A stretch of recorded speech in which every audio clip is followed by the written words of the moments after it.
okay or going. So restate the question if you could. Okay, so the question is it patronizing to assume that what I'm experiencing here is more analogous to a sacrament versus saying that for them it's the Lord's Supper? I didn't mean to communicate that it's analogous for me. I feel like I'm more faithfully experiencing the Lord's Supper when I'm here than I do when I'm somewhere else. The issues are more than just sacraments, because for me the sacrament is more complete when, even though the difference may be that there's not always ritual tied to it or liturgical feel tied to the work, to a meal here. Although we have created our own kind of liturgy of sorts. Every Thursday night, you were here. Every Thursday night we circle up and we do the same thing. So, in my church I'm taught to do things neatly and in order. And so, if you were to make a comparison between a Lord's Supper that you would experience at a Presbyterian church and what you experienced here on Thursday night, there's maybe no gathering or sending, but maybe there is, but it just looks quite different. But for me, it's deeply sacrament. And the tension that I live in with is the way in which I was instructed to be an ordained minister, and the way that I'm experiencing in this particular context that I feel is deeply authentic, and not just simply connected by analogy. I think the hard part, the piece that's hardest for us to put together is what's been called membership. Okay, and so we tend to wrestle with this issue not along the lines of worship is more membership, because even although all of us go to other churches, I think we all feel that this is our deepest expression of church, in spite of the fact that we're still committed to going to our other churches. And I think we would like to figure out how we wrestle with a lot of questions related to that without getting into it. But I would say that the membership piece is important because I'm able to come from my position and say I'm committed to the work here. I'm not dependent on this place because I'm living under a bridge, and how that might influence the way I would participate. I don't really like the way you do church here, but I need housing, and it's 10 degrees below zero outside, and I can either kind of go with the flow, but I don't really have a voice yet because I'm a little nervous about how you'll take my opinions, but I really want to live in this warm place. So that reality causes us to try to offer a more free-flowing experience. You're invited into everything that we covenant to do, but we realize it might take some time for you to get to a place where you say, I really want to be here. The people who are attracted to each other already have some commitments to nonviolence, some understanding that the Christian life is deeply about hospitality, and if I'm coming from privilege, then I can take the call of simplicity, sacrificial living differently than if I have nothing. I've lost everything already because of my life circumstances, drug addiction, mental health problems, and then you're asking me to live this way out of a call. It takes some time to work through all that. So that's the bigger tensions that we feel. And how do we relate to people who consider us to be community church for them, but they don't live here, and yet they volunteer a lot of time here, and we're in deep relation with one another. And we've wrestled with how to invite them into that, because the more because we're small, the more we invite people into this life, the bigger we become, and the harder it is to maintain the intimacy that we need for the particular vow. Let's call them vows. The particular covenant that we have together, which is a deeper commitment than they're making to us, because there's because of all of our resources and commitments. So for us to be deeper in our discipleship, we realize we make some distinctions that are only there to help us to continue to see this place as our particular call in this particular way. That's a hard question to answer, but maybe that's illuminated a little bit.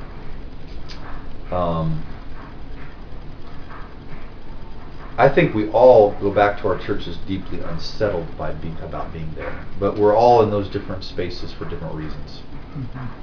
I do value my ordination in the Presbyterian Church, and I think what I really enjoy about being at the church I'm at is that they're a marginal church just like we are. Their description is a lot different. I mean, they're New Americans, and they're the working poor, and coming from Haiti and the Congo, and they've lived, in some cases, they've lived in refugee camps for 20 years, and that's a marginalization that's not my experience here, but I can learn from. You know. So it's a hard question. Let's change the subject a little bit. Looking forward, what do you see for the? I mean, and you can feel free to think big in terms of the larger church, and its sense of authenticity, its sense of community. What do you see? What don't you see that you would like to see? Yeah. I invest a good deal of time on a volunteer basis helping our particular church, and I wrestle with that up and down. Like, what should be my connection to that? On the one hand, we are here because we receive financial and material gifts, and volunteers come from the mainline church, right? Mainstream church, institutional church, and partly we need that to do this work on one level. On the other level, we believe we're here, as Peter Marin said, trying to make it easier for everyone to be good. In other words, we feel that the mainstream church needs us to fulfill its call to radical forms of hospitality and to concrete forms of peacemaking. And so it's kind of it can be a beautiful relationship.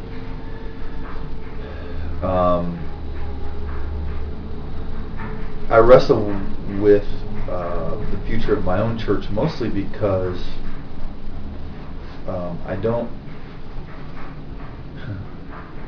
I think it's more of my calling to be about the creation of something new than to spend a lot of energy reforming something that in some situations may be deeply broken.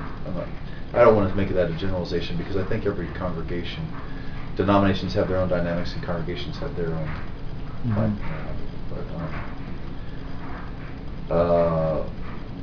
But we work with the history we're given.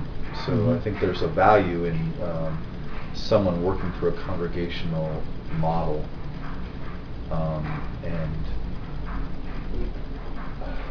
I'm struggling to talk about this, but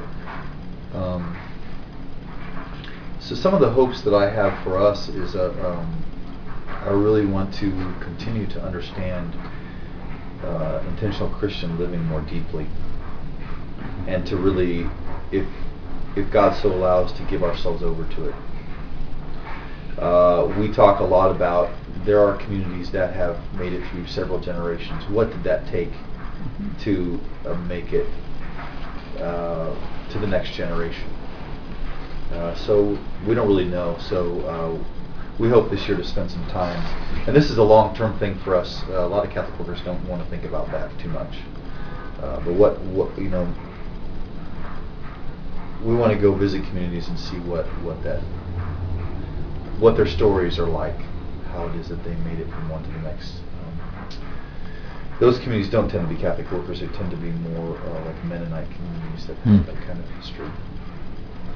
I hope to be just doing this more deeply, learning to create a space where maybe more nurture and discipleship can happen. Maybe to in terms of the questions that you asked, but also in terms of this could be a place where people come to more integrated or more intensive action reflection than just the devotions that we do. I think that's kind of a long-term goal for me personally.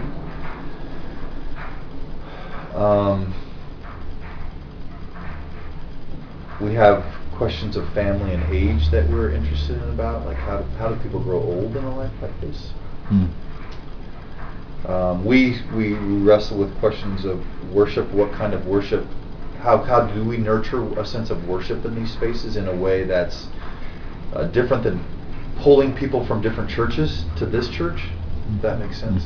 I think that's something that we're really cautious about. I mentioned to you the example of William Booth, Salvation Army. Yeah. And initially he was kind of on that same track. Yeah. But finally gave up. He said, I can't do this. Yeah. And so the Salvation Army was born, and its particular worship style was born. Yeah. And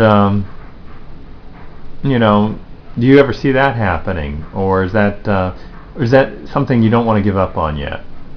In terms of the churches that are in existence, attending our local church.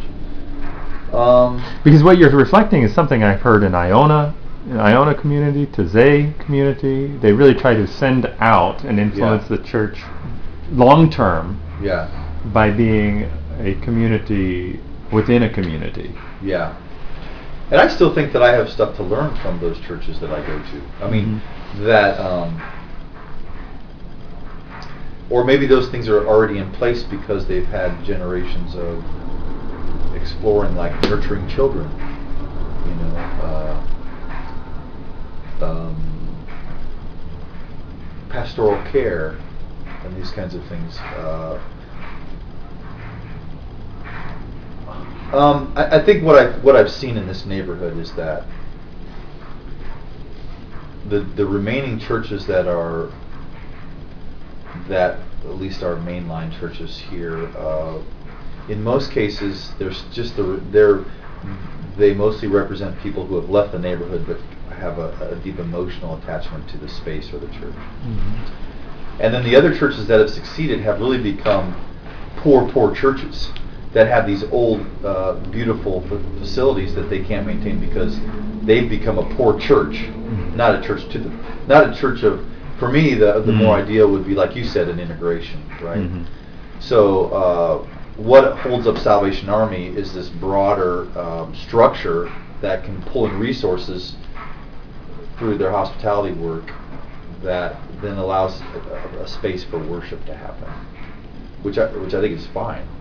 But he gave up. He gave up on the integration, right? You don't see middle class folks coming to Salvation Army to become an officer in the church or something. Precisely, and he said the majority culture or the middle class churches or the wealthy churches reject the poor. Yeah, I would agree. I mean, I don't think that. For example, let me reverse it a little bit. Churches will call us and they'll say, "Gosh, we got to know this homeless person in our neighborhood, and he's been coming to Sunday school, and he joined the choir, and we've come to love this guy. He's been coming for like 3 months, and maybe sometimes he'll come to Sunday school or whatever, and it's been great to know him. We're wondering if he can live with you. Do you have a space for him?" I'm like, "Where's your church at?" "Well, the church is on 150th, and we're on 12th Street. And I said, "Well, I mean, we could meet the guy, but let me just tell you that if he came to live with us, he would no longer be a part of your church. Because he's now living on 12th Street, he's out of your neighborhood, and we don't, you're asking him to go to a stranger to live, but you would still want him to go to your church, so maybe you ought to open up a Christ room in your church so that he has a place to be, and he can still be connected to your community. It sounds like you have a relationship with him. It sounds like God has brought him into your life so that you could all be more deeply church. But by sending him to us, then you've disconnected him from the people from the relationship that you've established with him." And Dorothy Day used to say if every church had Christ rooms, it wouldn't need houses of hospitality or homeless shelters. Did you have a Christ room when you first came here, or was that something that evolved too? No, when we first bought the spaces, we had 2 apartments. We had refugee families in there, and but that was a different arrangement. It was partly because we didn't know what to do with the spaces, but we didn't want them to be empty. But then we had a Christ room here, and the first guy we had was a guy that we had met already. He would come to the apartment. His name was Elihijo. He was from Honduras. He was undocumented, and he lived with us for about 10 months. And then one day he never came home. He had been working in North Dakota, and had been picked up by immigration. He'd been here 10 years, but he was deported back to Honduras, and wrote us from there when he finally got home. Hmm. And then after that, we had a friend who was homeless, and he had MS. Hmm. We had met him through our shower experience, and he came and lived in the room you're staying in. Okay. Was a Christ room. Let me ask you another question, Yeah. just while we still have a little bit of tape left. I'm assuming this was either one incident or several incidents kind of compiled together of churches calling, what do we do with the homeless person that we've It's got? happened several times, yeah. Can you tell me what happened in some of those stories, or one of those stories? Well, they don't call back, so I don't know, but I really pushed the Christ room on them. So I don't really know what happens in those scenarios, but I basically say, well, it would be, for us, our guests staying here, just like with you, it's a process of relationship, because we don't see ourselves as a shelter. Some Catholic workers are that way, and they would take them right away. Our particular Catholic worker does a particular kind of hospitality. So it'd be a kind of a conversation and a relationship, but it sounds to me like you need to take this back to your session or some group in the church and have a discussion about could one of the members of your home open up a guest room, and then maybe two other families support them by, when you go on vacation, they could host him, help with food, just be a relationship, because a lot of times these folks come in with big needs, if it's a mental health thing or money, whatever. So it's not to oversimplify the homeless person's situation might be very dire. So you're going to want support. But it sounds like you need to, get together a group and talk to them, do that. And I usually pose that idea to them on the phone, and then I've never really heard back about it. Any last things you would like to